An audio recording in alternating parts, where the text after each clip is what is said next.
Bienvenue au podcast Le Temps d'arrêt. Bonjour à tous, bienvenue au 70e épisode du Temps d'arrêt. À l'approche du temps des fêtes, c'est maintenant le temps de commencer à parler du championnat du monde junior 2024 qui débutera le 26 décembre prochain jusqu'au 5 janvier à Gothenburg en Suède. Je suis très heureux de recevoir pour la deuxième année pour en parler Mathieu Paradis, le propriétaire de l'excellent site Tout sur le hockey et du podcast TSLH Espoir. Mathieu, ça va bien? Oui, ça va très bien, Étienne, et toi? Très bien. Merci beaucoup d'accepter l'invitation. On était supposé d'être joint de notre collègue Pascal. Certains petits soucis de santé l'empêchent d'être parmi nous. On va nettement avoir un contenu de qualité quand même à vous offrir. Le Yes. plan pour la journée, pour l'épisode d'aujourd'hui, on va commencer évidemment par analyser l'équipe canadienne qui a été annoncée hier, mercredi, le 13. Donc, on a pu avoir une idée du produit presque final, là. Il y a peut-être un petit astérix qui reste à, disons, à mettre en place. Puis, certaines équipes ont finalisé leur formation, d'autres non. Donc, on va se lancer un petit peu là-dedans, dans l'analyse du tournoi, qui s'annonce encore une fois fort excitante. Est-ce que tu anticipes euh, le tournoi d'une manière différente? Est-ce que c'est encore une belle occasion pour vous de regarder certains espoirs en vue du prochain repêchage et de voir les meilleurs qui ont été repêchés dans les dernières années, j'imagine? Ouais, ben, le championnat mondial junior, c'est possiblement la meilleure occasion de renouer avec des espoirs qu'on a regardés dans les dernières années, dans les derniers repêchages. Tu sais, des gars comme Denton Mateychuk, par exemple, tu sais, que je vois cette saison Ouais. qui produit très bien, ça va très bien, mais tu sais, j'ai moins l'occasion de le voir parce que tu sais, je me concentre plus sur les espoirs de la cohorte cette année. Fait que c'est le fun de revoir un peu les joueurs qu'on a appréciés, tu sais, les Matthew Savoy. Pardon, quoique lui, on l'a suivi avec Benson, Zach Benson, tu sais, ouais. dans la même formation. Fait qu'on a pu suivre un peu le développement post-repêchage. Mais ce tournoi-là, il est le fun pour ça, là. C'est vraiment de voir un peu la progression des joueurs dans un contexte de tournoi. Puis il y a quand même quelques joueurs aussi du repêchage 2024 cette année. Ouais. Fait que ça va être plaisant à suivre. Ça aussi, de les voir dans un contexte avec des joueurs plus vieux, plus expérimentés, plus talentueux aussi. Fait que ça, c'est bon pour l'échantillon, là. Et c'est un phénomène un petit peu différent du côté des équipes nord-américaines, là, Canada, États-Unis, où on voit peut-être un petit peu moins de joueurs de 18 ans. Comme tu viens de le mentionner, des Savoie, des Mateychuk qui ont été repêchés il y a pratiquement 2 ans. On en entend un petit peu moins parler. Ils ne sont pas encore dans la LNH. Ils poursuivent leur développement. Tandis que dans les équipes européennes, ben, on les voit, ces joueurs-là, faire 2 voire 3 fois l'équipe avant de se rendre au niveau professionnel. Donc, comme tu viens de le dire, c'est une belle occasion. Le Canada, cette année, est dans le groupe A. Ce sont les doubles champions en titre. On est sur une belle séquence du côté du Canada, 4 fois champion dans les 6 dernières années. On partage le groupe avec la Suède, la Finlande, l'Allemagne et la Lettonie qu'on portera notre attention un petit peu plus tard. Concentrons-nous sur le Canada pour commencer. Cette équipe-là est dirigée par Alan Letang, entraîneur-chef des Stings de Sarnia. Je ne connais pas vraiment le profil. Euh, il est secondé de Gilles Bouchard du Phoenix de Sherbrooke. Donc, il sera le représentant de la LHJMQ, la Ligue maritime Québec. Euh, Ouais. donc, ce qui est particulier du côté du Canada pour commencer l'analyse, c'est on a choisi 12 attaquants. Donc, 12 attaquants sélectionnés. Là, on se dirige vers l'Europe. Il semble y avoir quelque chose qui manque, là. On s'entend que d'habitude, on amène toujours au moins un joueur de plus. Là, on en a sélectionné 12. On semble se laisser une porte ouverte vers un Benson ou un Poitras ou peut-être un Matthew Poitras du côté des Bruins. Selon toi, est-ce qu'on a une chance de voir un de ces deux joueurs-là? Et si ce n'est pas le cas, j'imagine qu'on va juste ramener un des joueurs qu'on a coupé hier. J'ai pas, tu sais, j'ai pas nécessairement de feeling ni d'information, mais tu sais, je regardais du côté des Bruins, puis je crois qu'ils ont plusieurs joueurs qui viennent d'être placés sur la liste des joueurs blessés. Fait que d'après moi, on va avoir besoin de Poitras dans cette Ouais. séquence-là au sein des Bruins. Fait que je fonds peu d'espoir de le voir au championnat mondial junior. Mais d'un autre côté, avec les Sabres, on a permis à Jiri Kulich d'aller au tournoi cette Ouais. année pour la Tchéquie. Puis, tu sais, pour moi, c'était quand même une surprise parce que l'année passée, j'ai trouvé qu'il avait vraiment montré que, ben, il appartient, pas qu'il appartient plus à cette compétition-là, mais tu sais, tu voyais Il qu'il avait avait de fait le tour. Hein. l'expérience. Il a fait le tour, Ouais. exactement. Fait que ça m'a quand même surpris de le voir cette année dans l'alignement de la Tchéquie. Ce qui me fait un peu pencher en faveur de Benson pour une arrivée Ouais. surprise, considérant que ben, ils sont dans la même organisation, là, les Sabres, mais tu sais, Benson présentement joue très bien dans la Ligue Ouais, nationale. c'est ça. Est-ce qu'on va vouloir lui donner justement cette chance? Tu sais, parce que dans un certain sens, il n'a pas eu l'occasion d'aller performer au championnat mondial junior. Il n'a pas été invité au camp l'année passée non plus.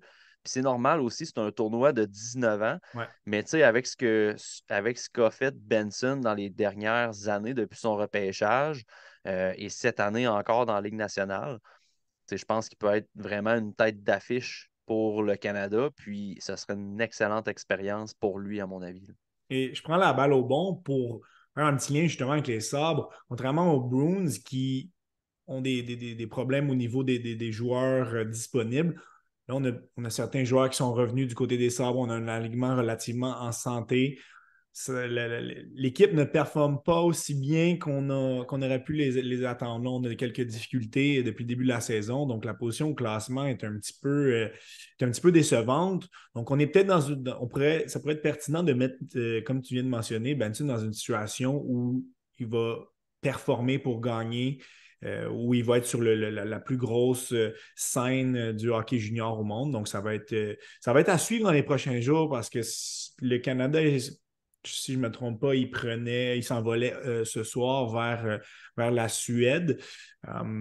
Donc, ça serait possiblement vraiment le plus tard possible, possiblement qu'une entente qui a déjà été mise en place. Mais on sait que tout ça peut changer. Une équipe de la LNH peut se revirer sur un dizaine si jamais on a justement des joueurs blessés. Donc, on va suivre ça d'un œil très attentif. Si tu veux bien, on va commencer par l'attaque du Canada pour analyser les 12 joueurs sélectionnés. Je les ai séparés en trois catégories, là, les meneurs offensifs, ceux qui sont un petit peu plus dans le milieu de l'alignement et ceux qui vont travailler un petit peu plus en soutien. Commençons par les joueurs d'impact. On va commencer par le genou de la gang, là, celui qui n'est pas repêché encore éligible au prochain repêchage, potentiel premier choix au total, Macklin Celebrini de l'Université de Boston. Ce qui est intéressant, c'est qu'on peut le voir au centre, on peut le voir un petit peu à gauche. A quand même démontré des belles choses depuis le début du camp d'entraînement. On l'a vu régulièrement là, sur une première unité. Là.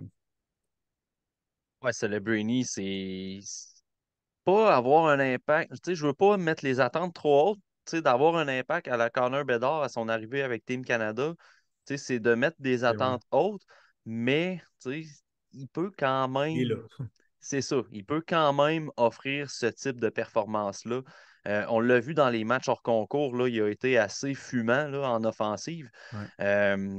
On me dira aussi que les matchs hors concours, il ne faut pas trop se fier à ça parce que c'est contre des équipes d'universités canadiennes, mais tu sais, Team Canada s'est fait planter contre des Ouais. équipes en match hors concours, des équipes universitaires canadiennes. D'ailleurs, je pense qu'il faut commencer à respecter un peu ce Ouais. réseau-là dans le hockey là, parce que ça fait plusieurs fois là, que des équipes universitaires canadiennes tiennent tête aux meilleurs moins de 20 ans au Canada. Là. Fait que, tu sais, Justement, Martin Thériault en parlait au podcast La Relève récemment, mentionné que quelques hauts profils, là, parfois certains joueurs, des petits détails qui ne peuvent pas aller en leur faveur, puis se retrouvent dans le circuit universitaire, c'est du très haut niveau. Là. Puis c'est sûr que lors du dernier match hors concours, évidemment, plusieurs joueurs étaient probablement nerveux. Ça reste quand même un très bon niveau. Là. ouais, c'est ça. Puis il y a le facteur aussi que c'est pas mal tous des joueurs qui n'ont jamais joué ensemble. Fait que, tu sais, la chimie doit se créer. Mais tu sais, dans le cas de Celebrini, c'est un gars qui va être capable de mener l'offensive pour le Canada. Je suis curieux de voir où on va l'utiliser en début de Ouais. tournoi. Tu sais, est-ce qu'on va y aller tout de suite avec un rôle de premier trio ou on va lui faire graduer un petit peu les échelons en le commençant sur une troisième unité. Mais assurément que ça va prendre des coéquipiers avec lui euh, qui ont une bonne intelligence hockey parce que Celebrini, c'est un gars qui peut manœuvrer un peu partout dans les espaces. Parfois, peut être dur à suivre si tu as moindrement des problèmes au niveau du hockey IQ. Va être dur à anticiper peut-être par justement le fait qu'il est phénoménal en possession de rondelles. Fait que je suis vraiment curieux de voir avec qui on va le jumeler dans ce tournoi-là. On va y aller selon certaines lignes hypothétiques. Là, ça a été proposé par Scott Wheeler de The Athletic. Placé avec Celebrini au centre, à voir, là. Mais un de ses coéquipiers de trio serait Jordan Dumais, qui connaît vraiment une autre excellente saison avec les Moussets d'Halifax, 47 points en 21 matchs. Dumais, allié droit, plus petite stature, 5 pieds 9, 175 livres, 175 livres. Donc, tu parlais d'un joueur intelligent qui pourrait aider Celebrini, ben ça pourrait en être un. Ils ont joué ensemble dans les matchs hors concours et ils ont démontré de belles choses. Euh, on est content pour Dumais. L'année passée, avait été un des derniers joueurs retranchés. Là, je pense qu'il va avoir une belle chance de se faire valoir, là. Ouais, Dumais, on le dit depuis son année repêchage, c'est un joueur qui est très, très, très offensif. Au niveau des replis, parfois, pas toujours impliqué, mais pour l'aspect intelligence et anticipation du mais, il l'a. Ça, c'est clair. Fait que, pour être jumelé avec un gars comme Celebrini, qui est très bon aussi dans son territoire, fait que ça peut combler justement cette petite lacune-là du côté de Dumais. Je pense que oui, le duo pourrait être intéressant. Tu t'ajoutes à ça puis là, j'ai même pas regardé les lignes à Scott Wheeler, mais j'irais d'une proposition à la Matthew Wood, peut-être, de l'autre côté. Puis là, je dis ça rapidement parce que ma mémoire me fait faux bon très souvent. Là. Wood, je me souviens même pas s'il joue à gauche. Là. Wood, il joue, on l'a vu à droite, donc à la même place que OK. Dumais. Donc, depuis le début du camp, il est employé plus à l'aile droite. OK. Mais ce serait Euh, un profil dans son genre un peu que je verrais compléter ces deux-là. Un gars qui peut se démarquer avec son tir puis qui peut aller devant le filet récupérer des rebonds. ben, ton Oui. analyse est bonne. Wheeler était allé de la suggestion de Carson Rekoff, OK. qui machine à but depuis le début de Ouais. l'année, 55 buts en 31, pardon, 55 points en 31 parties, dont 31 buts. Donc, c'est un joueur qui s'est quand même qui s'est faufilé là depuis quant à son bon début de saison. Là, c'est un choix de 2023, donc un petit peu plus jeune, mais ça sera un bon complément à cette ligne-là. Un des atouts de cette formation, de cette attaque, c'est le fait d'avoir plusieurs joueurs de centre qui peuvent faire le travail. Et si jamais Celebrini termine à apparaître à l'aile gauche, ça pourrait être intéressant de voir certains autres joueurs d'impact évoluer au centre, que ce soit un Connor Geeky, Matthew Savoie ou Fraser Minton qu'on a vu en début de saison avec les Maple Leafs. Trois autres joueurs qui risquent d'être des joueurs très, très importants pour l'attaque canadienne, là. Ouais, puis j'ai très hâte de voir Matthew Savoy parce qu'il a été blessé au début de la Ouais. saison. Il est allé chercher de l'expérience dans un reconditionnement en Ligue américaine. L'année passée aussi, il a rejoint Rochester dans la Ligue américaine. Il a joué un match ou peut-être même plus dans la Ligue nationale. Il a joué avec les Sabres, si je ne me trompe pas, là, en début de saison, je pense. Ouais. Euh, Fait que tu sais, c'est de l'expérience que tu ajoutes à une équipe qu'on va se souvenir, dont on va se rappeler, qui est très peu expérimenté, là. Ouais. Tu sais, c'est l'ami Kevin Dubé qui disait ça là, dans un texte. L'expérience du Canada présentement en championnat mondial junior des moins de 20 ans, c'est Owen Beck à 13 C'est à peu près minutes. nul. C'est ça. Fait qu'il n'y a pas beaucoup d'expérience dans le tournoi. Mais justement, cette expérience-là professionnelle, puis tu sais, on souhaite aussi que Zach Benson en amène de Ouais. l'expérience comme ça. Mais ça va être intéressant pour ça, tu sais. Tu sais, je pense à Connor Geeky. Moi, c'est un joueur que j'ai hâte de revoir, là. Tu sais, on l'a suivi un petit peu avec Zach Benson, mais très peu en même temps, là, tu sais. Fait que j'ai hâte de le revoir dans un contexte de championnat mondial junior. C'en est un qui pourrait avoir un impact important, là. Euh, Très, très grosse stature, là, 6 pieds 4, pratiquement 200 livres. Vraiment des bonnes statistiques cette année, 49 points en 26 matchs. même s'il est imposant, quand même très rapide pour sa stature. Donc, avec un joueur comme Matthew Savoie, qu'il connaît très bien, là, son coéquipier à Wenatchee dans la WHL, ça pourrait être un duo fort intéressant et très productif, là. Et pour poursuivre un petit peu sur l'expérience, c'est quelque chose qu'on s'attendait l'année passée. On avait énormément de 19 ans.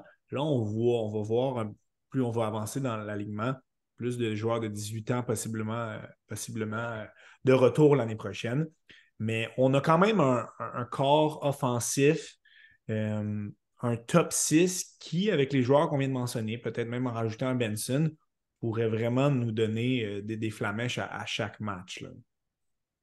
Ouais, puis on est allé dans la bonne vieille philosophie du Canada. Tu sais, on en parlait dans le podcast avec Pascal, mais quand on regardait les invitations, on trouvait que, ben, hey, écoute, peut-être que Team Canada ont compris que tu sais, on veut du talent aussi. Tu sais, on n'a pas Ouais, juste besoin de joueurs de exact. rôle absolument et tout. Fait que, tu sais, on a invité les Jagger Furcus. Il y a Jordan Dumais, on s'en attendait qu'il vienne au tournoi et qu'il fasse l'équipe et tout. Euh, mais là, quand on regarde l'alignement, en général en offensive, on a coupé Furcus, puis on pourra y venir éventuellement, là, mais des joueurs comme Furcus, il y en a déjà plusieurs dans l'alignement. On a penché finalement, comme à l'habitude, pour des joueurs un petit peu plus de rôle. Les joueurs qu'on a nommés, ils ont déjà des rôles prédéfinis. Je regarde des gars comme Minton, Easton Cowan, c'est des gars qui vont t'apporter de l'énergie. Exactement. Tu as des gars sur 200 pieds qui vont être excellents sur la patinoire en Owen Beck, Braden Yeager et Nate Danielson. Danielson, il va jouer tous les désavantages numériques. Là, Ouais. je vous le dis, il va tout le temps être là. C'est vraiment sa spécialité. Il est excellent Parlons-en défensivement, justement là. de cette potentielle. On va sauter sur la quatrième ligne. Parce que c'est une unité qu'on a vu beaucoup jouer ensemble, puis c'est le fun de voir que chaque membre a réussi à faire partie de l'équipe.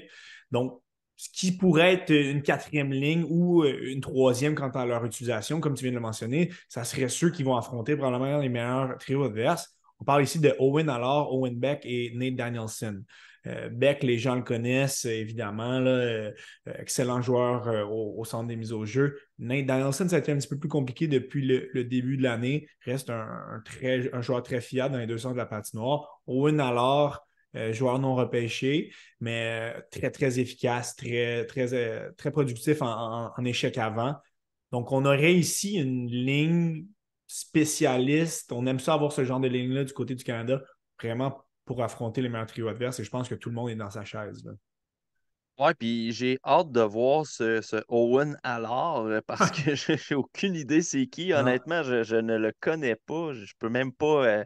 il Je joue peux à même pas. Sault-Saint-Marie. C'est ça, je peux même. Tu sais, les dernières fois que j'ai scouté Sault Ste. Marie, c'était-tu quand Bryce McConnell Barker jouait là, je crois.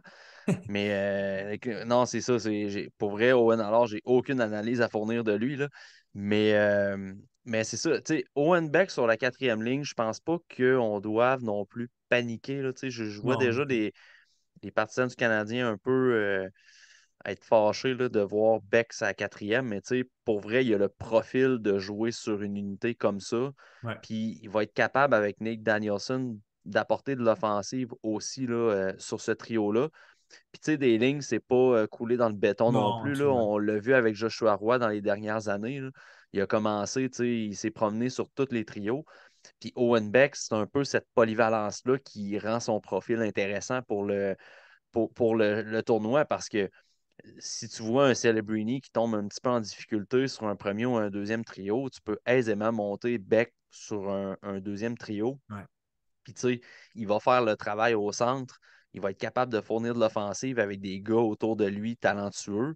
Ce qui n'a pas toujours été le cas avec les Peets ni avec sa formation avec les Steelheads. C'était avec les Steelheads. Hey, j'ai pas de mémoire, là, je te le dis, Étienne, moi, là, Mais c'est ça, quand ouais. j'ai pas mes notes, là, pas une grande mémoire. Mais, euh, mais c'est ça, tu sais, Beck, moi, je pense que justement, sa polyvalence va lui permettre de se frayer un chemin un petit peu dans l'alignement. Même s'il est sur une quatrième ligne, je ne serais même pas surpris qu'il joue du 16-17 minutes par Ben, match, là, tu sais. c'est ça, puis c'est pas un désaveu envers son profil. Le Canada a besoin de ce genre d'éléments-là pour avoir du succès. On n'a qu'à penser à un Nathan Gaucher dans les dernières années qui a été excellent. Si Beck est capable d'avoir la même production, ben, ce sera gagné. Parlons de joueurs un petit peu plus jeunes, là, on les a mentionnés rapidement. Des joueurs qui pourraient être susceptibles de peut-être devenir 13e attaquant si jamais justement un Benson montait. Sinon, ce seront des joueurs qui risquent de représenter une troisième ligne et peut-être se faufiler sur une deuxième. On parle ici tous des joueurs repêchés en 2023, Easton Cohen, Carson Rekoff, Matthew Wood et Braden Yeager qui seraient le centre de cette troisième ligne. On a parlé un peu de la production de Rekoff. Yeager, ça va quand même bien, 41 points en 28. Matthew Wood à l'Université de Connecticut, 12 points en 17. Donc, gros gabarit, Matthew Wood, 6 pieds 3. Qu'est-ce que tu pourrais t'attendre de la production de ces 3-4 joueurs-là? Je suis pas le plus gros fan de Matthew Wood, là, je dirais, Non. là, son profil. Mais j'ai toujours respecté le prototype de joueur, en fait. Tu sais, c'est un gars qui va devant le filet, qui ramasse des points, puis tu regardes son match, puis tu te dis comment il a récupéré des points comme ça, mais tu sais, il va quand même en avant du but, il a un bon tir. C'est juste l'implication et la constance qui est parfois plus difficile. Euh, mais tu sais, en tournoi international, de mémoire, il était quand même assez efficace, là. Il s'est toujours bien Eu démarqué des à bons moments, ouais. l'international. Fait que tu sais, je serais pas surpris qu'il garde son poste, honnêtement, juste pour le profil en général. Tu sais, c'est un ailier comme lui, de 6 pieds 3, qui est capable de marquer un peu partout dans l'enclave, devant le filet. Ça peut être intéressant. Moi, Braden Yeager, j'aime beaucoup son profil. Un très bon Ouais. joueur de centre, bon sur 200 pieds. Tu sais, offensivement, tu sais, un peu le même type de profil que Beck, là, mais je veux pas les comparer les deux, mais tu sais, il va être bon dans le cercle des mises en jeu, il va être bon défensivement, tu sais, généralement, il va être très bon, mais Jaeger, il a un petit avantage offensif sur Beck, à mon avis. Meilleur Ouais. tir, meilleure vision du jeu. Fait que je pense que Jaeger, en tout cas, personnellement, je ne m'inquiéterais pas trop de, de, de, de sa place dans l'alignement. Peut-être un Carson Rakoff que, tu sais, Ouais, copé, oui, ouais. il produit beaucoup cette année. Il a une très bonne saison. Son tir, moi, je tripe sur son tir. Là. Ouais. Il y a plusieurs façons de tirer au filet en changeant son angle de bâton, en attaquant différents angles vers le filet.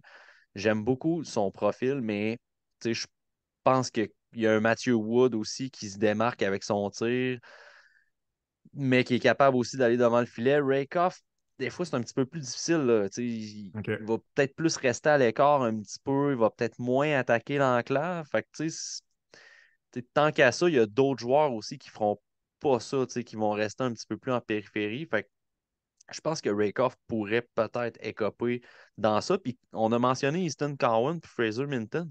C'est deux gars qui J'allais en parler, ouais. sont quand même assez rugueux sur la patinoire, là, honnêtement. Là. Ils peuvent déranger l'adversaire Ouais. en plus d'être offensifs. C'est des gars d'échecs avant, c'est des gars d'énergie. Fait que ça, Et il- ce qui est drôle, c'est lorsqu'on regarde l'alignement des Leafs, c'est des joueurs comme ça qui leur manquent. Ben, les ben deux oui, ben oui. espoirs, plutôt que tard, vont faire partie de la formation. Les gens vont apprendre à les découvrir.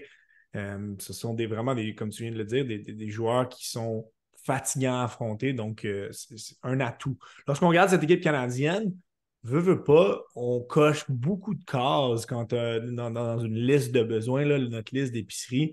On les coche pratiquement tous. On est capable de jouer un jeu physique, un jeu de finesse, un jeu rapide.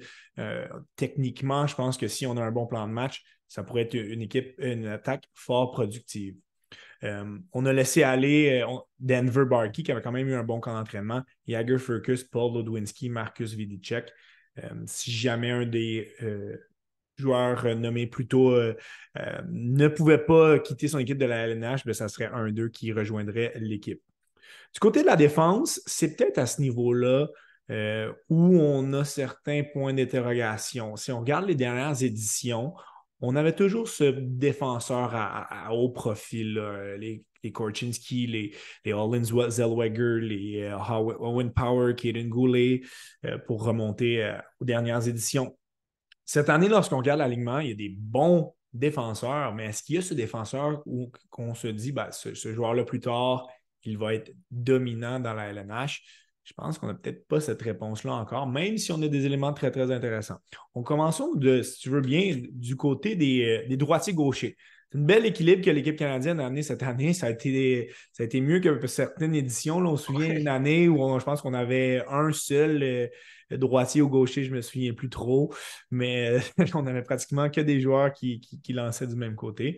Là, on a quand même un bel équilibre, 3 d'un côté, 4 de l'autre. Commençons, Seigneur tout honneur, Tristan Luneau, le nouveau membre des Tigres de Victoriaville, a surtout fait partie des Ducks d'Anaheim.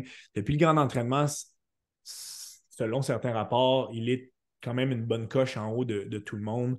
Donc, on l'a vu avec les Ducks cette année. Il a vraiment progressé, a eu des bons mots de son entraîneur. Donc, c'est intéressant de voir un Québécois qui vient en aide à cette équipe-là qui devrait être sur la première unité de défenseurs.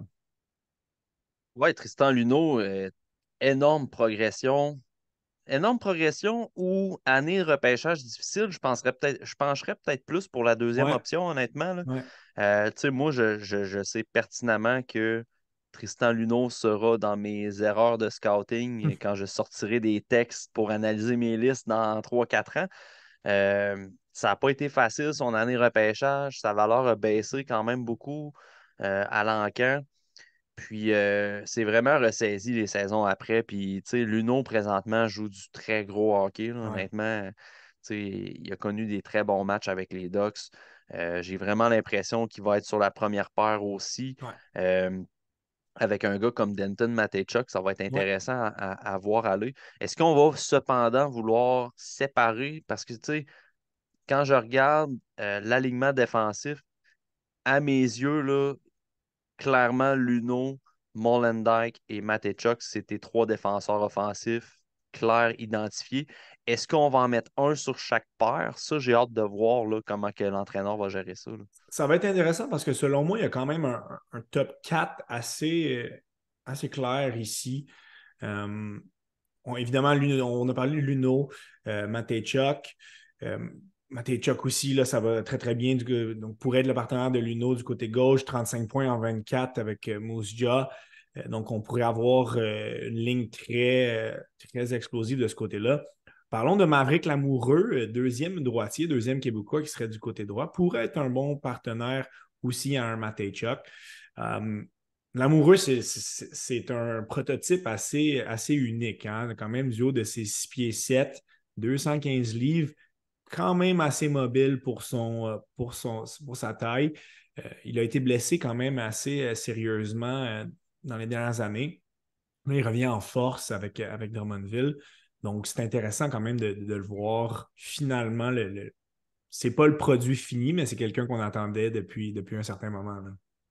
Ouais, moi, à son année repêchage, ce que j'aimais moins de Maverick Lamoureux, c'est qu'il avait l'air pas si à l'aise avec son corps, justement, tu sais, sa longue portée et tout. Fait que les pivots, des fois, tu voyais qu'il y avait une petite seconde de retard, tu sais. Son harpon était peut-être mal positionné et tout. Puis dans j'ai regardé des matchs en début de saison là, de Drummondville, puis j'ai quand même aimé, tu sais, les matchs où il a été présent, là. J'ai aimé justement sa gestion de sa portée, la gestion de ses pivots et tout. Il y a eu une nette amélioration par rapport à ça. Fait que, tu sais, j'ai vraiment l'impression que l'amoureux a peut-être grandi vite. Fait qu'il Ouais. était comme un peu moins habitué justement à cette portée-là. Puis là, je le sens vraiment plus à l'aise, là. Fait que défensivement, c'est un défenseur qui va être très, très, très difficile à passer. Tu sais, c'est pas un gars qui est hyper créatif offensivement. C'est pour ça que de le jumeler justement avec un Luno, un Matechuk ou à un À Tanner Molendyke, Molendyke. ça va Ouais. être vraiment intéressant parce que, tu sais, le défenseur avec qui il va jouer va pouvoir prendre plus de risques, puis tu vas avoir un Lamoureux qui va être capable de gérer justement les lignes de passe, tu sais, couper les passes avec son long bâton et tout, faire le ménage devant le filet aussi, ce que Lamoureux fait très bien, là. On voit un profil pratiquement parfait se dessiner avec Molendyk, justement, gaucher, repêché cette année, très offensif, se projette beaucoup à l'attaque. Donc, on aura peut-être se soucier un petit peu moins de sa défensive, moins d'expérience que son coéquipier Mateychuk. Donc, je pense qu'on pourrait avoir quand même quelque chose d'intéressant avec une paire l'amoureux Molendyk. Du côté des 3 derniers défenseurs, donc Noah Warren, Oliver Bung du côté droit. Du côté gauche, Jake Furlong, le produit des Moussets d'Halifax. Certains ont été un petit peu surpris de le voir là. C'est un défenseur quand même efficace dans les deux sens de la patinoire. Ne reste pas de jouer les plus grosses minutes. Là. Clairement, le troisième défenseur à gauche, mais devrait avoir son poste. Et la dernière place risque de jouer entre Noah Warren et Oliver Bunk, les deux droitiers. Noah Warren, aussi à Victoriaville, va retrouver son coéquipier. Si jamais Luno est redescendu à Victoriaville, ça serait bien de revoir la paire. Un autre très, très gros gabarit, 6 pieds 6, 225. C'était plus difficile dans le camp d'entraînement. Oliver Bunk, choix de première ronde cette année. Quand même assez. Je sais que certains ne sont pas, vous n'êtes pas le plus grand fan, toi et Pascal, mais ça va être bon de lui donner l'expérience pour qu'il puisse possiblement revenir l'année prochaine. Donc, ça devrait se jouer entre Warren et Bunk pour cette dernière place-là. Qu'est-ce que tu as à nous dire sur et justement cette dernière paire potentielle, Warren, Bunk et Furlong? Moi, tu vois, je serais peut-être plus du genre à essayer. Puis là, tu sais, je sais même pas de mémoire si Warren a été habitué à jouer à droite aussi ou à gauche, tu sais, des deux OK, côtés, intéressant. ni même pour Bunk. Mais j'ai l'impression que Jake Furlong pourrait être Pour être le celui qui serait septième. tassé, ouais, OK. parce que Noah Warren, c'est, je me souviens pas quel joueur dans l'équipe canadienne qui a mentionné en entrevue que les défenseurs les plus difficiles à passer étaient Maverick Lamoureux, Noah Warren et je crois que c'était Oliver Bunk, justement. En tout cas, le troisième, je ne me souviens pas exactement. Mais clairement, Warren et Lamoureux étaient là. Tu sais, moi, Warren, c'est un défenseur que j'aime beaucoup, là, honnêtement. Tu sais, je trouve que c'est un prototype défensivement un petit peu semblable à Lamoureux, en plus méchant. Fait que ça, c'est un profil que tu as moins là, dans la défensive présentement. Là, tu sais, Ouais. des gars qui peuvent donner des gros coups d'épaule puis vraiment tasser les gens devant le filet. L'amoureux le fait bien, mais Warren, il y a une touche d'agressivité dans son jeu que j'aime. Puis un petit edge offensif sur l'amoureux. Là. Je pense que le upside offensif de Warren n'a pas été tout observé encore, là, à mon avis. Euh, Puis C'est quelque chose Bunk, c'est quelque chose d'intéressant d'avoir ce one-two punch dans un sens-là. oui, Ces deux ben lignes oui, différentes des équipes vont devoir se lever la tête. L'amoureux sur une paire, Warren sur une autre, ça c'est quand même quelque chose. Là. exact. Puis tu sais, mettons, tu vas contre Warren, sa patinoire, puis tu sais, lui, il peut te faire mal, mettons, si tu passes de son côté. Puis là, finalement, l'autre paire de défenseurs embarque. Et là, tu te dis, ah, je vais peut-être avoir un petit répit. L'amoureux est peut-être moins agressif, mais il peut tout autant te faire mal, tu sais, en défensif. Puis là, à un moment donné, ça devient un peu. Tu sais, les attaquants adverses vont en avoir plein les shorts, honnêtement, là, avec ces deux grands défenseurs-là. Puis, tu sais, Oliver Bunk, il est tellement polyvalent. Tu sais, Ouais. avec London, il joue sur l'avantage numérique. C'est un gars qui peut jouer assurément en désavantage numérique aussi. Fait que j'ai l'impression, tu sais, un peu à la Owen Beck, je parlais que sa polyvalence allait l'aider dans l'alignement. Je pense que Oliver Bunk peut aussi, avec cette polyvalence-là, être un peu le couteau suisse de l'équipe, tu sais. Fait que j'ai de la misère à l'enlever quand même de l'alignement canadien, honnêtement, le petit Bunk. Et lorsqu'on regarde en somme cette défensive-là, oui, c'est sûr qu'il y a moins de haut profil que lors des dernières années, mais je serais pas surpris que justement un Luno puisse lever son jeu d'un cran et il doit désirer rester dans la LNH. Donc, en faire assez pour pouvoir retourner à Anaheim ensuite, qui sait être un des deux défenseurs du tournoi, ça serait pas impossible. Lorsqu'on regarde le tournoi dans un ensemble, beaucoup de défenseurs de qualité de 18-19 ans qui sont dans la LNH en ce moment, qui ne seront pas là. Donc, peut-être un petit peu moins de défenseurs de grande qualité cette année. Terminons à la position de gardien de but.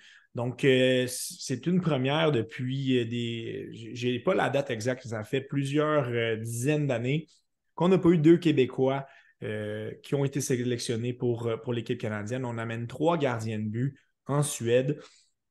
Donc, les deux Québécois, Mathis Rousseau, des Moussettes d'Halifax, Samuel Saint-Hilaire, Coach Bouchard le connaît très, très bien à Sherbrooke. Deux joueurs non repêchés de 19 ans.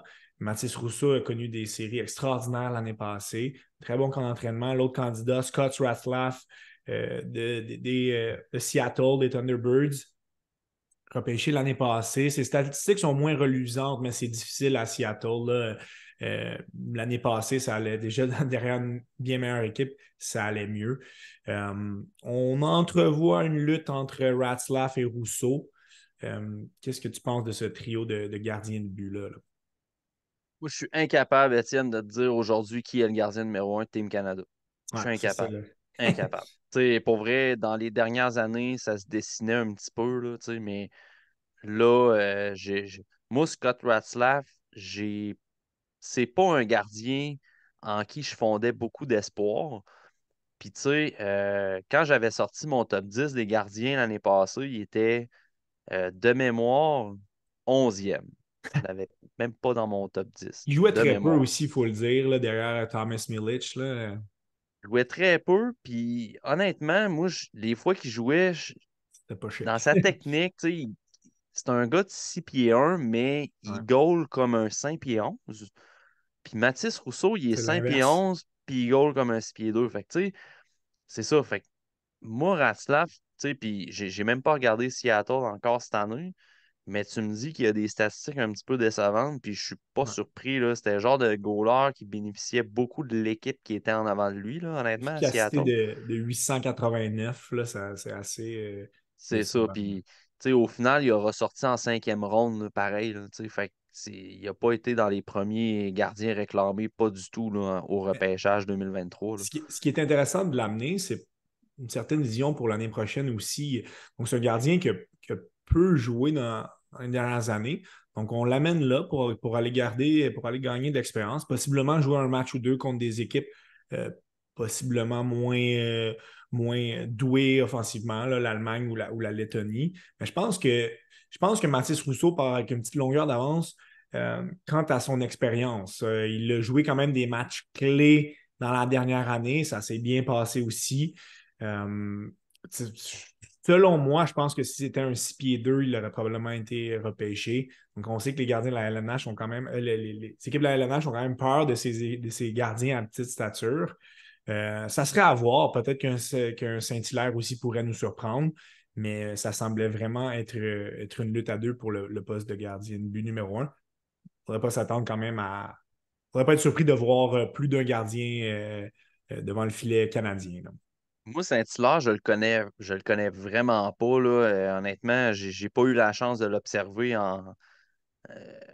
euh, puis, tu sais, peut-être que j'ai regardé des matchs du Phoenix, puis je me suis juste pas concentré sur lui non plus, là, mais fait que j'ai pas nécessairement d'insight sur lui, mais je sais que Mathis Rousseau, euh, lors de la finale de la LHJMQ l'année passée, tu sais, j'étais allé couvrir les remparts là, au Ouais. centre Vidéotron, tu sais, avec les points de presse après et tout, puis ce que je me souviens de Mathis Rousseau, c'est qu'en point de presse, euh, Patrick Roy aimait bien mettre de la pression sur le gardien adverse.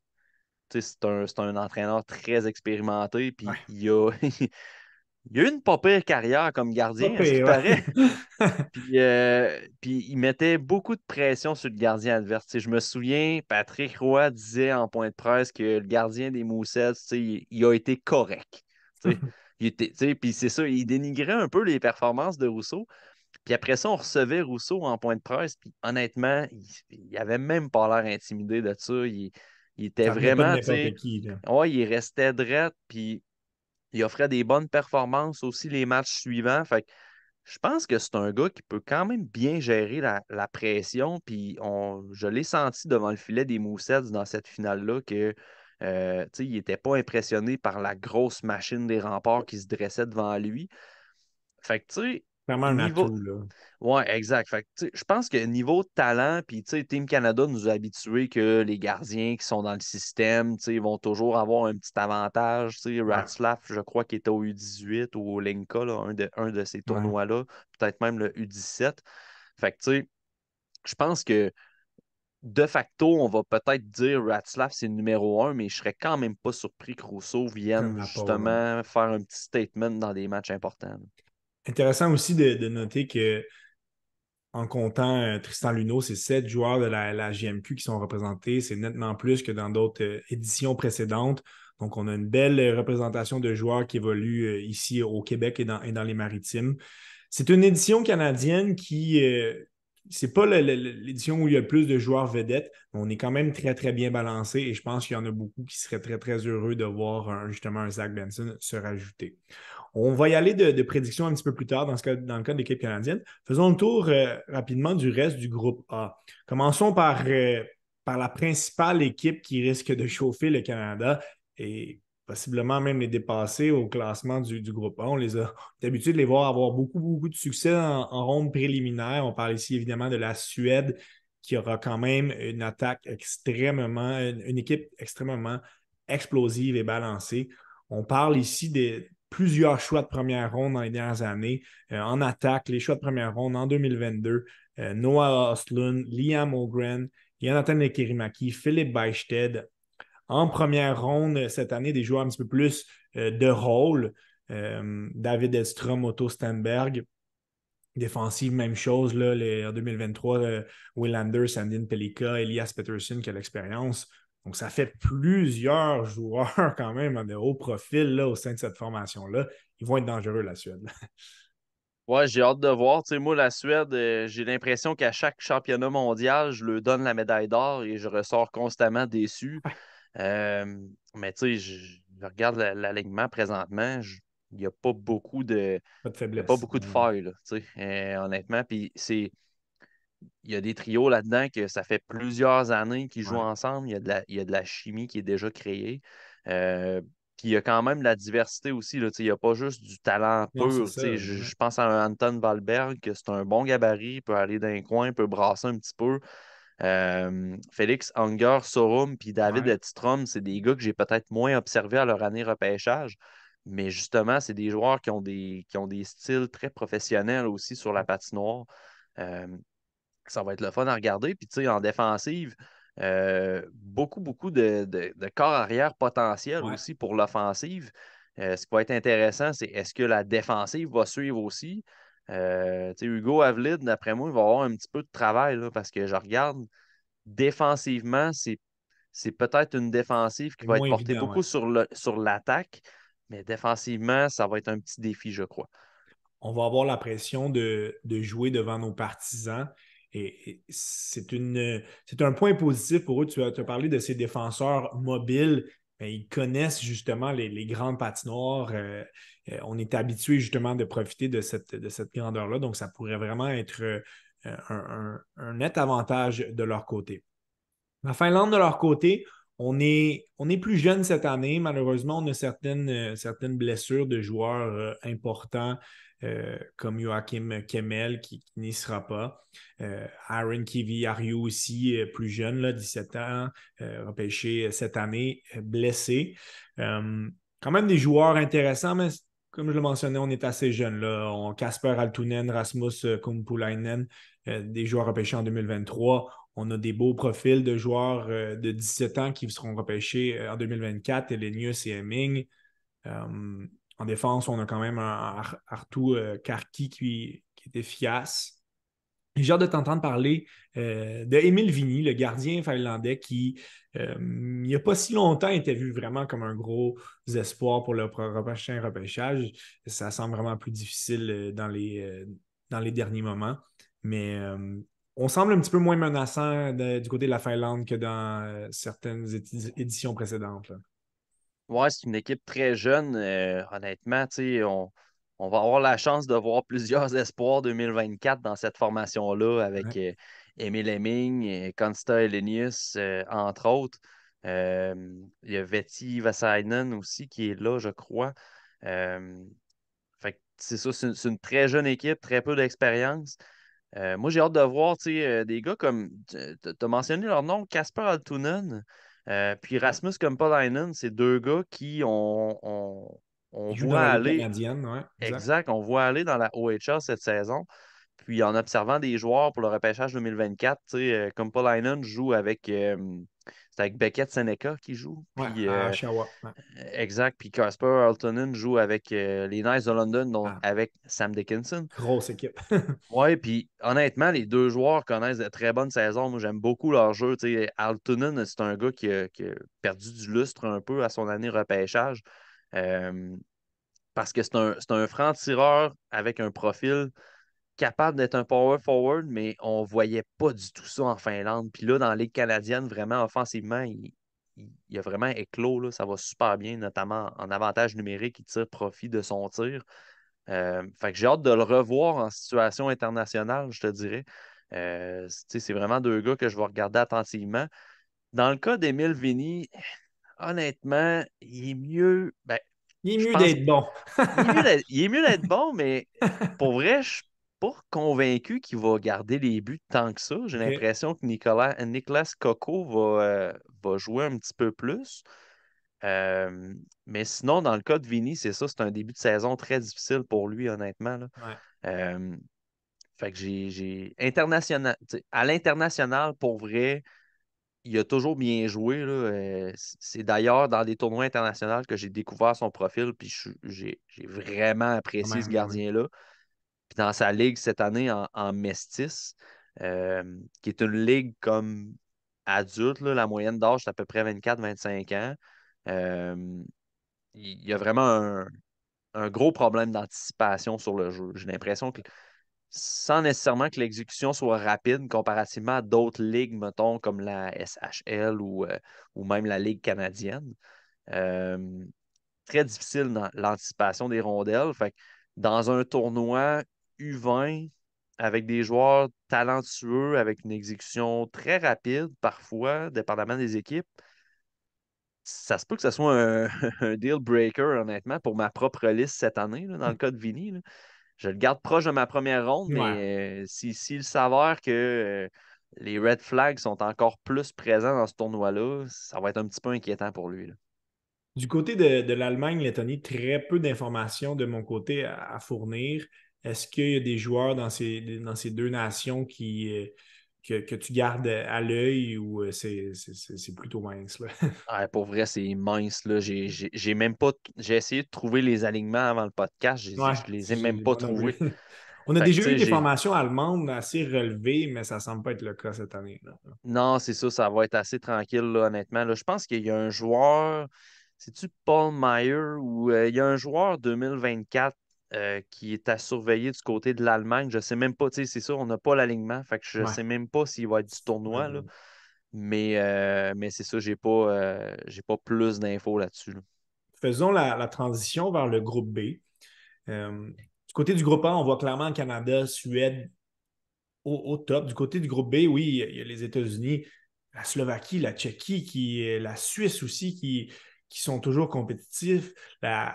Donc, on a quand même plusieurs équipes qui pourraient bien faire dans ce tournoi-là. Commençons avec les Américains qui, du côté de leur attaque, c'est assez impressionnant. Ça fait longtemps euh, qu'on n'a pas vu une aussi bonne attaque. On a eu des belles époques là, du côté avec les Caulfield, Zegras, etc. Mais là, on a un beau mix de joueurs de repêchage 2022-2023. On mise sur un Cutter Gauthier, Jimmy Snuggerud, Frank Nazard, Isaac Howard, tous des choix de première ronde en 2022. Possiblement Rutger McGroarty qui revient en santé, mais ce sera peut-être un petit peu trop tard. Du côté des choix de première ronde en 2023, Will Smith, Ryan Leonard, Gabe Perreault, donc on reste de former cette unité-là. On rajoute un James Higgins du repêchage 2025, possiblement le premier choix au total de cette édition-là. Ça nous donne trois lignes potentielles. Et j'ai oublié de mentionner Oliver Moore de cette année, qui risque d'avoir un petit peu plus un rôle de soutien, mais ça nous donne 7-8 joueurs qui vont être réellement problématiques pour les équipes adverses. Là. Et ça va être intéressant de voir, selon certaines unités jusqu'à présent, on essayait peut-être de brasser un petit peu la soupe. Est-ce qu'on va garder les joueurs 2023 ensemble? Euh, mais on va avoir quelque chose d'intéressant, c'est sûr, du côté de l'attaque américaine. Là. Parce que la durée du tournoi est tellement courte que tu peux pas te permettre de faire des essais. Les Fait que essais, ouais, s'il y a vraiment. une chose qui est bien certaine dans cette formation américaine-là, c'est Ryan Leonard, Will Smith puis Gabe Perreault sont capables de produire ensemble. Ça, Ouais, c'est c'est ça. la certitude des certitudes que tu as dans cette formation-là. Fait que je vois pas comment tu pourrais les séparer personnellement. Est-ce qu'on pourrait décider autrement? Mais je trouve que pour la durée, ils ont peu de temps pour se préparer pour ce tournoi-là. Les matchs de qualification, dans le fond, ça arrive quand même assez rapidement. Euh, Fait que non, moi, je ne séparerais pas ce trio-là, vraiment pas. Euh, je me demande encore pourquoi Cole Iserman n'est pas là, honnêtement. Là. Ouais. C'est vraiment. Est-ce que selon toi, c'est simplement on a un joueur qui peut faire un travail similaire en Snuggerud, qui a plus d'expérience ou et on lui aurait pas trouvé la bonne chaise ou il y a plus que ça, là? C'est sûr qu'il y a des gars comme Snuggerud, tu sais, lui, il se démarque beaucoup avec son tir là, et tout. Là. Iserman, c'est vraiment sa marque de commerce, c'est son tir. C'est un finisher, en fait. Là.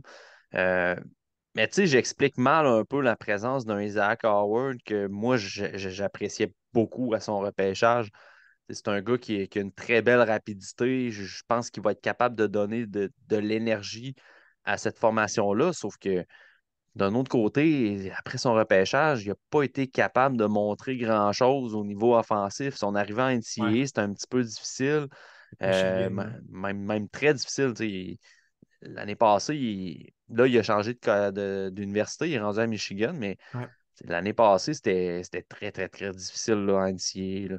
Fait que je vois pas comment tu peux enlever un Cole Iserman. Tu sais, oui, Cutter Gauthier, Jimmy Snuggerud, c'est des gars qui vont être capables de tirer au filet et de se démarquer ainsi. Mais tu sais, James Haggins est là. Je vois pas pourquoi Cole Iserman ouais, n'aurait pas mérité une place dans cet alignement-là. Tu as t'as un Gavin Brindley qui va t'en donner de l'énergie de toute façon. Fait que pourquoi Isaac effectivement. Howard vient se ramasser là? Tu sais? C'est un bon point. Et les gens vont apprendre à découvrir James Higgins qui joue avec le programme de développement américain. Euh, donc, c'est son année de 16 ans. Il a 17 ans, en fait. Là, sa fête est en février, est en novembre, pardon. Potentiel, une potentielle ligne avec Cutter Gauthier au centre et Jimmy Snuggerud, ça serait quelque chose de très, très intéressant. Est-ce que tu trouves que oui, on a beaucoup, beaucoup de finesse? Est-ce qu'il y a ces joueurs qui sont capables de faire le travail défensivement dans les coins de patinoire? Est-ce qu'on a assez de caractère, de qualité défensive, selon toi, dans ce qui se profile là? On sait que du côté au moment d'enregistrer l'épisode, là, l'équipe américaine n'était pas finale. Là. Le camp il commençait aujourd'hui. Mais est-ce que c'est justement des Owen Beck, des Nate Danielson? Est-ce qu'on en a du côté des Américains? Je pense que oui. Je pense qu'on va être capable quand même d'avoir une équipe fiable sur 200 pieds. Ce qui m'inquiète un peu, c'est en défensive au niveau tu sais, du jeu physique, peut-être. Là. Ouais, Tu sais, le Canada va être capable de se démarquer physiquement sur la ouais, patinoire. Euh, Puis, tu sais, ce style de jeu-là vient souvent contrecarrer un peu les plans des équipes européennes. Tu sais. ouais. Le jeu physique, c'est pas toujours quelque chose qui est présent dans les ligues suédoises et finlandaises, pour ne nommer que ceux-là. Fait que, tu sais, je regarde la défensive, puis c'est très offensif. Ouais. On Très a, peu physique, honnêtement. Là. on a un Sam Renzel, Drew Fortescue qui pourrait faire ce travail-là. Mais effectivement, les qualités de la défense américaine sont vraiment du côté offensif, un petit peu similaire à ce qui se passe en Suède. Là. Oui. Évidemment, Lane Hudson, gros l'espoir du Canadien qui va diriger cette brigade-là, va être sur le premier power play, risque d'être sur la première unité aussi. On pense à un Seamus Casey, tous des joueurs du repêchage 2022. Ryan Chesley, un petit peu moins offensif que les autres. Et on rajouterait un Zeev Bayem, pas certain qu'il va être de la formation, mais ça serait intéressant de l'Université de Denver et qui va être éligible au prochain repêchage. Quitte à ce qu'il soit septième défenseur, je pense que c'est un joueur qu'on veut tous voir là. Mais c'est effectivement un point qu'on se questionne. Oui, il y a beaucoup, beaucoup de qualité offensive, mais est-ce qu'on va avoir ces défenseurs qui vont être capables de shut down, si je peux me permettre l'expression, les meilleures lignes adverses? On n'a pas cette réponse-là encore. Non, exact. Tu sais, je sais pas s'il va faire l'équipe, mais tu sais, Jake Levenavage peut offrir cette dimension-là, mais encore là, tu sais, je me souviens les fois que j'ai regardé ce défenseur-là avec le style de Chicago, on lui demandait d'être dans un rôle offensif. Fait que, tu sais, il est capable quand même d'être très efficace défensivement, mais est-ce qu'il peut vraiment s'asseoir sur une chaise qu'on lui a pas vraiment demandé d'être sur cette chaise-là dans les dernières années. C'est ça, c'est. Tandis que quand tu regardes l'équipe canadienne, tu as des joueurs C'est mieux qui balancé sont, un peu. Ouais. qui sont projetés pour une chaise, qui œuvrent dans cette chaise, dans Ouais. leur équipe, depuis 2 saisons et tout. Avec les États-Unis, c'est un peu moins. Tu vas-tu demander à Ryan Chesley de donner des coups d'épaule puis d'être très efficace défensivement alors que ça fait 2 ans que c'est vraiment pas sa tasse de thé? C'est ça, c'est les points d'interrogation que j'ai pour les Américains. Avant de terminer du côté des gardiens de but, est-ce que tu penses que c'est un tournoi dans lequel Lane Hutson peut exceller? On l'a vu quand même avoir des bons moments l'année passée, mais c'est sûr qu'en tant que défenseur de 18 ans, il n'était pas euh, celui qui avait les plus grosses minutes. Il y a eu beaucoup de succès à l'université euh, de Boston. Pas de Boston, pardon. À Boston University, oui. Dans les 2 dernières années, est-ce que tu trouves, surtout dans une patinoire plus grande, ça pourrait vraiment être un bon profil pour lui, là? Je pense que les adversaires vont être plus talentueux globalement que dans la NCAA. Des fois, tu as des équipes dans la NCAA, quand tu affrontes les troisième trio, quatrième trio, c'est pas toujours ce qu'il y a de plus talentueux, honnêtement, dans la NCAA. Ouais. La différence de talent entre le premier trio et le quatrième trio, parfois, c'est notable. Tu as des universités qui sont pas très, très bonnes non plus. Contre les bonnes universités, Hudson, tu as vu à l'occasion qu'il est un petit peu vulnérable en OK. possession de rondelles sur son accélération à courte distance. Mais du moment que il y a de l'espace pour travailler, on le connaît, là, Ouais. Hudson, c'est un joueur élite en possession de rondelles. Puis Il tricote pour. assez efficacement, Exact. là. Exact. Fait que, là, c'est là que je ne sais pas trop comment me positionner. L'adversité dont il va faire face dans ce tournoi-là est plus talentueuse, dépendamment des équipes, évidemment. Mais d'un autre côté, sur des plus grandes patinoires, il va y avoir plus d'espace. Ouais. Fait que là, ça va être de voir, est-ce qu'il va être capable d'anticiper plus rapidement pour aller chercher son espace plus rapidement pour éviter justement d'accélérer. Parce que c'est ça, Lane Hudson, là, son problème présentement, c'est son accélération à courte distance. C'est pas encore à point pour le hockey professionnel. Fait que s'il est capable d'anticiper rapidement les espaces où aller travailler, cette lacune-là va être un petit peu camouflée. Je ne Ouais. sais pas si je l'illustre bien, mais C'est très bien, en est, très bien c'est illustré. c'est ça, en ayant une grande patinoire, son terrain de jeu va être plus large. Je Fait que me devais de suffit. demander car plusieurs personnes sont parfois obnubilées justement de ce que Hudson est capable de faire, mais il faut voir la chose d'une vue un petit peu plus d'ensemble. Terminons rapidement avec la position de gardien de but. Pour moi, c'est le duo de gardiens qui m'intéresse le plus, là. On parle ici de Jacob Fowler, le choix du Canadien au dernier encamp, et de Trey Augustine, qui a eu plus d'expérience au niveau international dans les dernières années. Fowler semble avoir un petit edge depuis le début de la saison, quelque chose que Augustine n'a pas. Sans nécessairement y aller d'une prédiction de qui serait premier gardien, on a un tandem très solide du côté des Américains. Ouais, puis je pense qu'on va y aller avec Augustine parce que, un peu comme je L'expérience. mentionnais avec Team Canada plus tôt, là, les gardiens qui sont dans le système ont toujours un avantage de plus. Ouais. C'est un peu ça. Mais par contre, Augustine n'a pas été très solide l'année passée non plus. C'était Fait que, je assez pense.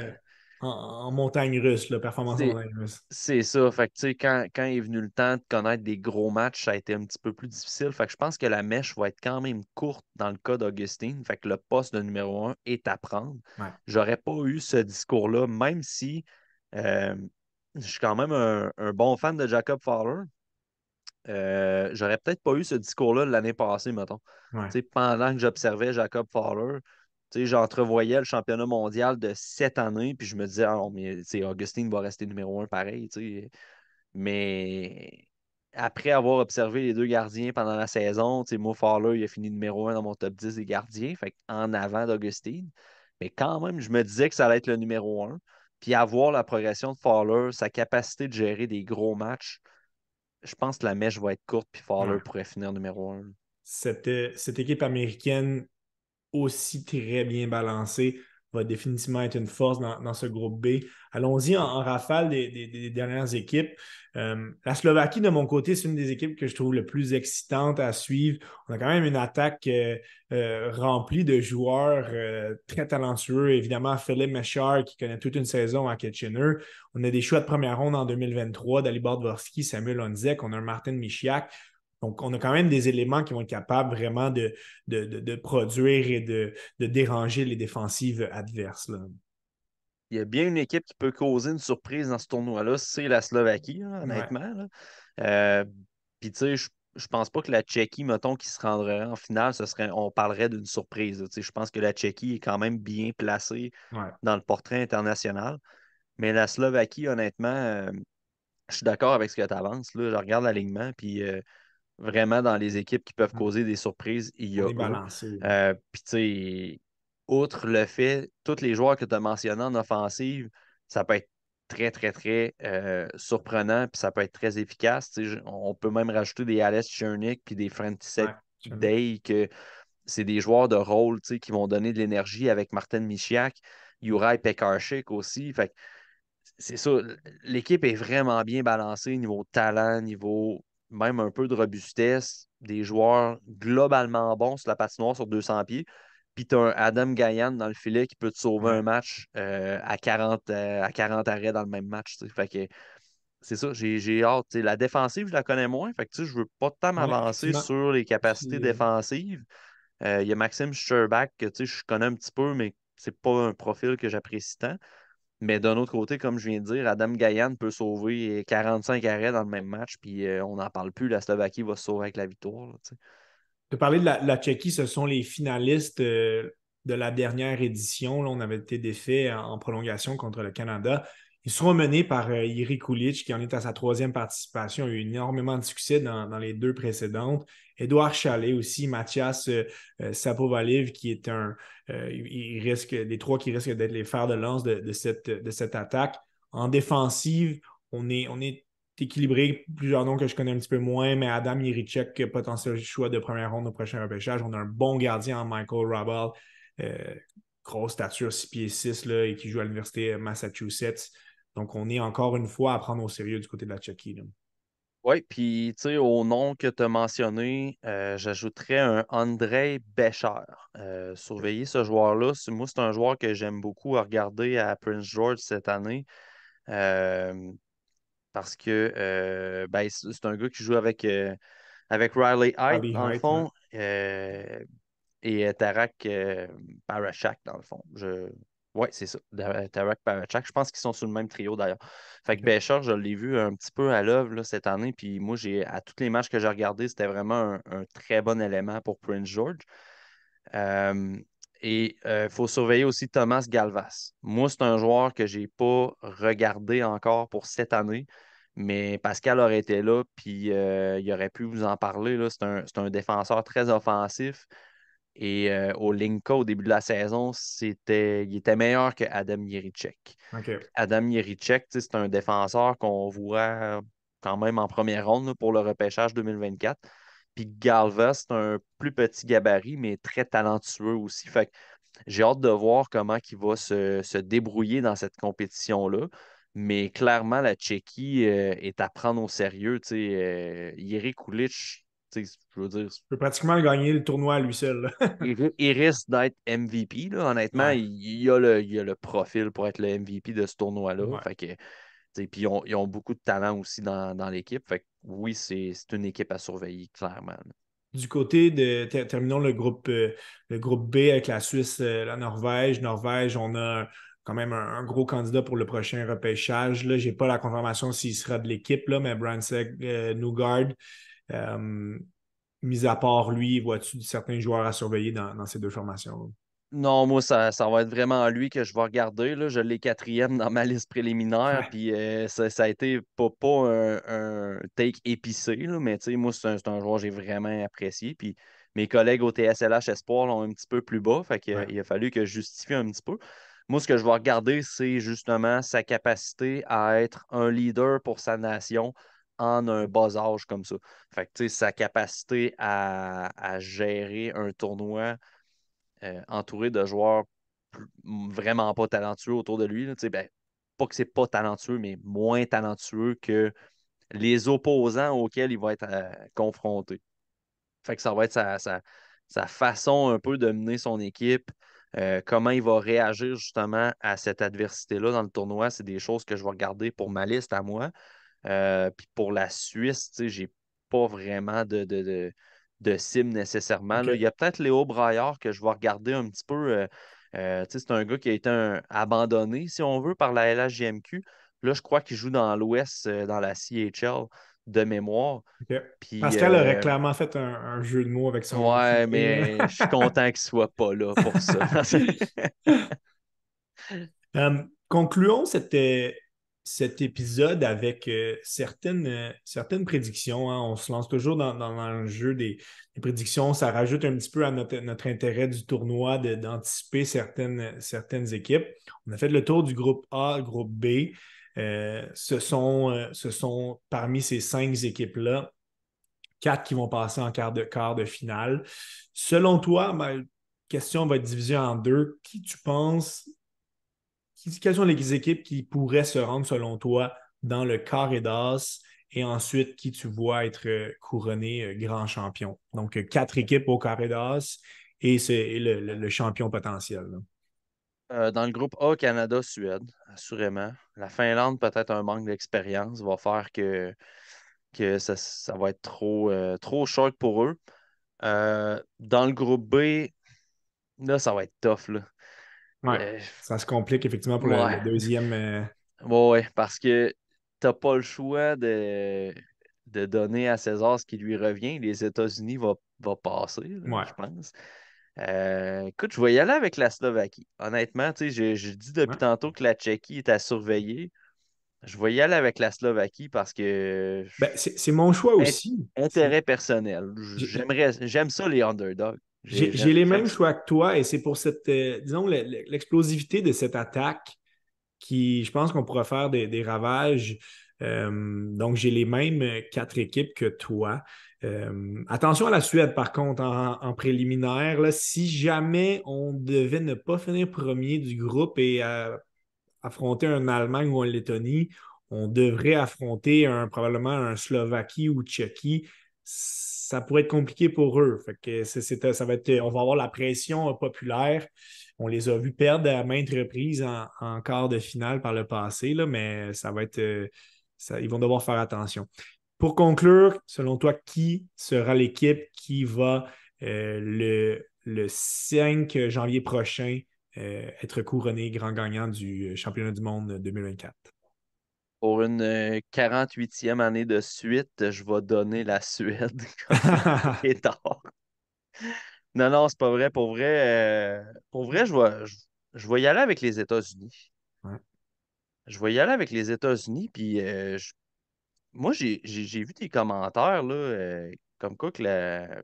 Puis honnêtement, je peux parfaitement comprendre. Comme quoi les États-Unis, c'est une équipe un peu mid, si on veut. Mais le duo de gardiens, moi, me convainc qu'ils peuvent aller loin.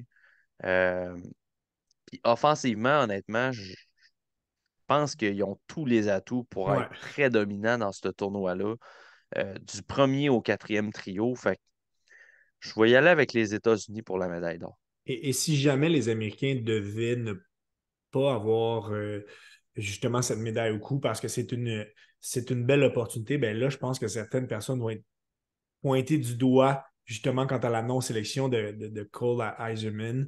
Euh, de mon côté, je n'ai pas le choix de mentionner que si jamais un Zach Benson se rajoutait à l'équipe, je pense qu'il est assez bon et c'est le genre de tournoi qui pourrait avoir assez de succès pour aider le Canada à gagner la médaille d'or.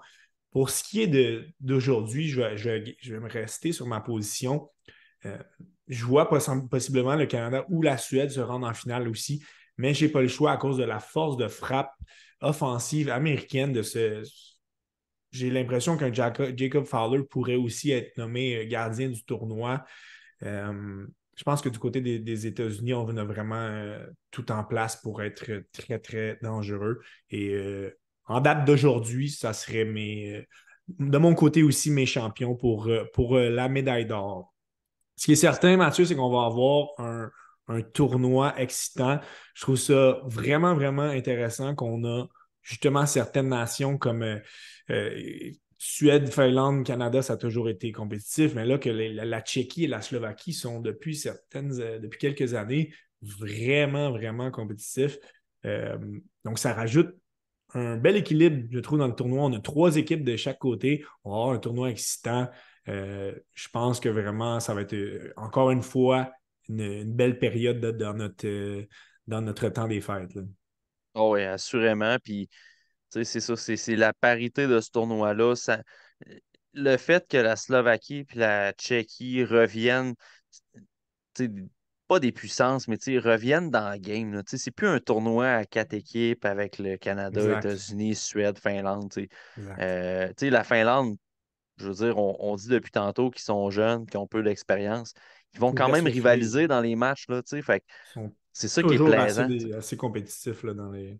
Exact. Fait que c'est toujours plaisant de voir des nations s'élever un petit peu, puis c'est bon pour le hockey là-bas. Tu sais. Ouais. Tu vois récemment des talents en Slovaquie, tu sais, ça l'a amené quelque chose, puis le développement à l'interne s'améliore aussi par rapport à ça. Fait que c'est ça fait que donner des tournois relevés, puis tu sais, on a beau donner nos prédictions, mais tu sais, moi, des prédictions, j'ai toujours dit que ça vaut ce que ça vaut, mais tu sais, j'ai Peut l'impression que arriver dans ce tournoi-là. c'est de plus en plus dur de donner des prédictions parce que justement, c'est un tournoi qui est plus uniquement États-Unis-Canada, là, tu sais. On l'a vu l'année passée avec justement la Tchéquie qui sera en finale. Ce qui sera à garder en tête aussi, c'est que justement, cette année, les matchs auront lieu en Suède, donc dans un fuseau horaire totalement différent. Donc, on n'aura pas à se lever au milieu de la nuit pour regarder les matchs, mais on va devoir ajuster nos horaires un petit peu pour regarder des matchs au courant de la journée. Ça reste agréable parfois de se lever avec un match de hockey ou en début d'après-midi, ça change à l'horaire et on sait que durant le temps des fêtes, on a souvent beaucoup de soupers à droite à gauche. Donc, c'est une option intéressante finalement que d'avoir des bons matchs de hockey en pleine journée. Pas de conflit horaire aussi avec la LNH. Donc, on risque d'avoir beaucoup de hockey durant cette période des fêtes. Mathieu, je te remercie beaucoup. On a fait le gros du travail à deux. Je pense que ça s'est très, très bien passé. J'invite aussi les gens à écouter ton podcast TSLH avec Pascal et vos différents invités de manière quotidienne. Là, on peut aussi s'abonner en tant que membre Patreon, vous offrir certaines possibilités vraiment très, très intéressantes, mais pour vraiment aller à fond dans nos apprentissages en vue des espoirs qui seront repêchés et d'autres qui l'ont déjà été. C'est vraiment la référence. Fait que je te remercie énormément de ta participation encore une fois au temps d'arrêt, Mathieu. Ben, merci de l'invitation, Étienne. C'est toujours un plaisir de venir jaser hockey avec toi. Certainement. Je souhaite aux gens un bon tournoi, bon championnat du monde junior, bon temps des fêtes à tous aussi. On se reparlera en 2024 pour un autre épisode du temps d'arrêt.